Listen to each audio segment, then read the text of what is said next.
Hi friends, പുതിയൊരു വീഡിയോയിലേക്ക് സ്വാഗതം. ഇന്ന് നല്ല വെയിലുണ്ടായിരുന്നു കേട്ടോ. അപ്പോൾ ഒത്തിരി തുണികൾ കഴുകാനുണ്ടായിരുന്നേ. അതെല്ലാം കൂടെ കഴുകിയതേ മുകളിൽ ടെറസിൻ്റെ മുകളിൽ അയ കെട്ടിയിട്ട് അവിടെയാണ് ഞാൻ വിരിച്ചിടുന്നത്. അപ്പോൾ വെയിലുള്ളപ്പം പെട്ടെന്ന് ഉണങ്ങി കിട്ടും, അതുകൊണ്ടാണ്. പിന്നെ നമുക്കൊരു 485ഓളം സബ്സ്ക്രൈബേഴ്സ് ആയിട്ടുണ്ട്. സബ്സ്ക്രൈബ് ചെയ്ത് സപ്പോർട്ട് ചെയ്ത് എല്ലാവർക്കും ഒരുപാട് നന്ദിയുണ്ട്. ഇനിയും ഇതുപോലെ സപ്പോർട്ട് ചെയ്യണം. വീഡിയോ ഇഷ്ടപ്പെട്ടാൽ ലൈക്ക് ചെയ്ത് ഷെയർ ചെയ്ത് സബ്സ്ക്രൈബ് ചെയ്ത് സപ്പോർട്ട് ചെയ്യണം കേട്ടോ. അതെ, റംബൂട്ടാൻ ഈ പ്രാവശ്യം ഇഷ്ടം പോലെ കായ്ച്ചിട്ടുണ്ട്. കുറേയൊക്കെ പൊഴിഞ്ഞു പോയി മഴ കാരണം. ഉണ്ടായതേ ഉള്ളൂ, വിളഞ്ഞിട്ടൊന്നുമില്ല കേട്ടോ.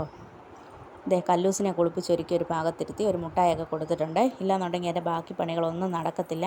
ഞാൻ അതേണ്ട കുറച്ച് ചക്കക്കുരു എടുത്ത് വെച്ചിട്ടുണ്ട്. അത് തോരൻ വെക്കാൻ വേണ്ടിയിട്ടെല്ലാം കീറി അരിഞ്ഞൊക്കെ വെച്ചു. ഇപ്പോഴും വെയിലുണ്ടോ എന്ന് ഇടയ്ക്ക് പോയി നോക്കിയതാണ് കേട്ടോ. ഇതേ കുറച്ച് കഴിഞ്ഞപ്പോൾ അപ്പൂപ്പനും കല്ലും കൂടെ പാട്ട് കേൾക്കുകയാണ് കേട്ടോ. ആ സമയം കൊണ്ട് ഞാൻ കല്ലൂസിൻ്റെ കയ്യിൽ വളർത്തിരുന്ന നഖമൊക്കെ വെട്ടിക്കളഞ്ഞു. ചക്കക്കുരു തോരനൊക്കെ റെഡിയായി. ഇനി ചോറ് കഴിക്കാൻ വേണ്ടിയിട്ട് പോവാണ്. നമ്മുടെ ചക്കക്കുരു തോരൻ, സാമ്പാർ, മീൻകറി, അച്ചാർ, ഇത്രയാണ് കേട്ടോ ഇന്നിവിടെ നമുക്ക് ഉച്ചയ്ക്ക് കഴിക്കാനുള്ളത്. അപ്പോൾ വീഡിയോ ഇത്രയേ ഉള്ളൂ. ഇഷ്ടപ്പെട്ടാൽ തീർച്ചയായും വീണ്ടും ലൈക്ക് ചെയ്ത് ഷെയർ ചെയ്ത് സബ്സ്ക്രൈബ് ചെയ്ത് സപ്പോർട്ട് ചെയ്യണം. എല്ലായിടങ്ങളിലും മഴ മാറി വെയിലൊക്കെ ഉറച്ചോ? കുഞ്ഞുങ്ങളൊക്കെ സ്കൂളിൽ പോയോ?